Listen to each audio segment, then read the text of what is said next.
ചിന്തകനായ Benjamin ഫ്രാങ്ക്ലിനെ ഉദ്ധരിച്ചുകൊണ്ട് ആരംഭിക്കാം. അദ്ദേഹം പറഞ്ഞൊരു വാചകം,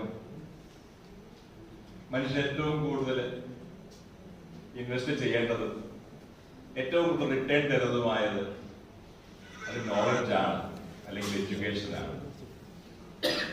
ജീവിത അവസാനം വരെ അല്ലെങ്കിൽ മരണം വരെ നമുക്ക് വിദ്യാഭ്യാസത്തിൽ നിന്ന് റിട്ടേൺ ലഭിക്കുന്നു. നിങ്ങളെല്ലാവരും ചെയ്തുകൊണ്ടിരിക്കുന്ന അതാണ്, ചെയ്തിട്ടുള്ളതും അത് തന്നെയാണ്. ജീവിത അവസാനം വരെ റിട്ടേൺ ലഭിക്കുന്ന ഒരു വലിയ പദ്ധതിയിൽ വിജയികളായിട്ട് നിങ്ങൾ എത്തിച്ചേർന്നിരിക്കുകയാണ്.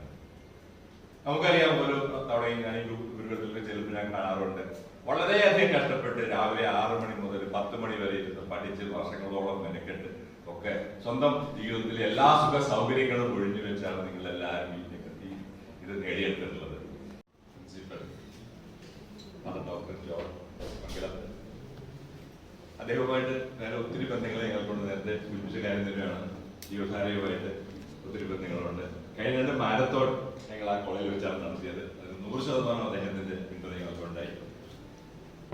പ്രിയപ്പെട്ട മോട്ടിവേറ്റഡ് സ്പീക്കറായിട്ടുള്ള അഭികൂട്ടം സർ, ഞങ്ങളുടെ ഡയറക്ടേഴ്സ് ആയിട്ടുള്ള ചാർട്ടേഡ് അക്കൗണ്ടൻസ് ബിപിൻ, വിൻസൻ, ജാക്സൺ, ജോഷി തെരിയൻ, ജോസ്പോൾ, മറ്റ് faculties, non teachers, parents and my dear students, നമുക്ക് പ്രിയപ്പെട്ട സുപ്രസിദ്ധ ചിന്തകനായ ബെഞ്ചമിൻ ഫ്രാങ്ക്ലിനെ ഉദ്ധരിച്ചുകൊണ്ട് ആരംഭിക്കാം. അദ്ദേഹം പറഞ്ഞൊരു വാചകം, മനുഷ്യൻ ഏറ്റവും കൂടുതൽ ഇൻവെസ്റ്റ് ചെയ്യേണ്ടത്, ഏറ്റവും കൂടുതൽ റിട്ടേൺ തരുന്നതുമായത് അത് നോളജാണ്, അല്ലെങ്കിൽ എഡ്യൂക്കേഷനാണ്. ജീവിത അവസാനം വരെ അല്ലെങ്കിൽ മരണം വരെ നമുക്ക് വിദ്യാഭ്യാസത്തിൽ നിന്ന് റിട്ടേൺ ലഭിക്കുന്നു. നിങ്ങളെല്ലാവരും ചെയ്തുകൊണ്ടിരിക്കുന്ന അതാണ്, ചെയ്തിട്ടുള്ളതും അത് തന്നെയാണ്. ജീവിത അവസാനം വരെ റിട്ടേൺ ലഭിക്കുന്ന ഒരു വലിയ പദ്ധതിയിൽ വിജയികളായിട്ട് നിങ്ങൾ എത്തിച്ചേർന്നിരിക്കുകയാണ്. നമുക്കറിയാം, ഓരോ തവണയും ഞാൻ ഈ ഗുരുകുലത്തിൽ ചെല്ലുമ്പോൾ ഞാൻ കാണാറുണ്ട്, വളരെയധികം കഷ്ടപ്പെട്ട് രാവിലെ 6 മണി മുതൽ 10 മണി വരെ ഇരുന്ന് പഠിച്ച് വർഷങ്ങളോളം മെനക്കെട്ട് ഒക്കെ സ്വന്തം ജീവിതത്തിലെ എല്ലാ സുഖ സൗകര്യങ്ങളും ഒഴിഞ്ഞു വെച്ചാണ് നിങ്ങൾ എല്ലാവരും ഇത് നേടിയെടുത്തിട്ടുള്ളത്.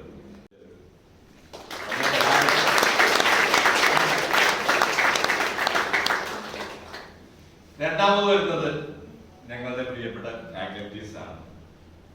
ചാർട്ടേഡ് അക്കൗണ്ടന്മാരായ ബിപിനും ജാക്സണും രവിസാറും മിനിമിസും ഒക്കെയാണ്. ഇവരുടെ കഠിനമായ പ്രവർത്തനം കൊണ്ടാണ് ഇങ്ങനൊരു നല്ല റിസൾട്ടുമായിട്ട് കഴിഞ്ഞ വർഷങ്ങളിൽ റൂറൽ അക്കാദമിക്ക് മുന്നോട്ട് പോകാൻ സാധിച്ചത്. They are not teachers. അവരൊരു പാഷനായിട്ട് എടുത്തേക്കാം. Teaching is a passion, not a profession എന്ന രീതിയിൽ ഈ സ്ഥാപനത്തെ കൊണ്ടു നടക്കുന്ന ഇവരല്ലേ നിങ്ങളെ മോൾഡ് ചെയ്തത്, നിങ്ങളെ ഇതിനെല്ലാം പ്രിപ്പയർ ചെയ്യിപ്പിച്ചതും പഠിപ്പിച്ചതും ഈ നിലയിൽ എത്തിക്കുന്നതിൽ പ്രധാന പങ്ക് വഹിച്ചതും ഇവരല്ലേ. ഇവർക്ക് ഒരു അപ്രീസിയേഷൻ മേലെ. മൂന്നാമത് ആരാണ്? പ്രിയപ്പെട്ട മൂന്നാമത് പാരന്റ്സ്. മൂന്നാമത് പാരന്റ്സ് ആണ്. സാമ്പത്തികമായിട്ട് ബുദ്ധിമുട്ടുള്ള പല പാരന്റ്സും എനിക്കറിയാവുന്നതായിട്ടുണ്ട്. അവരെല്ലാവരും തന്നെ വിയർപ്പ് നിങ്ങൾക്ക് വേണ്ടി ചേരുന്നവരാണ്. അവരാണ് ചെറുപ്പത്തിലെ മുതൽ നിങ്ങൾ നോക്കി വളർത്തി ഇന്നത്തെ നിലയിൽ ഇവിടെ എത്തിച്ചിട്ടുള്ളത്. എനിക്കിവിടെ കാണുമ്പോൾ അറിയാം, പല പാരന്റ്സിന്റെയും മുഖത്തെ സന്തോഷമുണ്ട്. അവർക്ക് ഒരു സന്തോഷമായ. നാലാമതാണ് നേരത്തെ നമ്മുടെ മോട്ടിവേഷൻ സ്പീക്കർ പറഞ്ഞത്, സമൂഹവും രാജ്യവും അല്ലെ. ഒരു 50 വർഷം 75 വർഷം മുമ്പ് നിങ്ങൾ ആരെങ്കിലും സ്വീകാരാവുമായിരുന്നോ? ഇല്ല. ആവുമായിരുന്നോ? ഇല്ല. എന്താണ് നമ്മൾ ഈ നിലയിലേക്ക് എത്തിച്ചത്? നമ്മുടെ സമൂഹമാണ്, നമ്മുടെ രാഷ്ട്രമാണ്.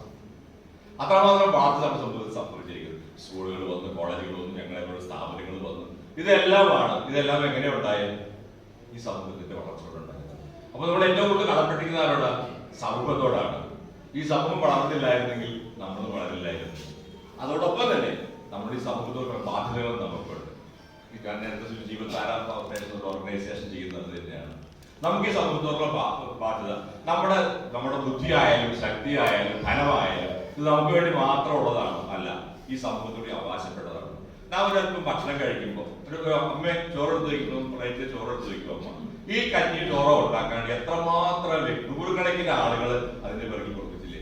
നമ്മുടെ കൊടുക്കുന്ന 50 രൂപയാണോ അതിന്റെ വില, അല്ലെങ്കിൽ നാം ഇടുന്ന ഡ്രസ്സ് എത്രയോ ആളുകളുടെ പ്രവർത്തനങ്ങളുമായിട്ട് നമുക്ക് ലഭിക്കുന്നു. അതുപോലെ സമ്മാനമായി എല്ലാം നമുക്ക് ലഭിക്കുന്ന സമൂഹത്തിൽ നിന്നാണ്.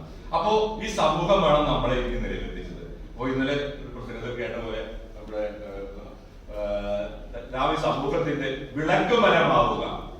ആദ്യമൊക്കെ പറഞ്ഞത് വിളക്ക് കാലാകുക എന്നുള്ളതായിരുന്നു.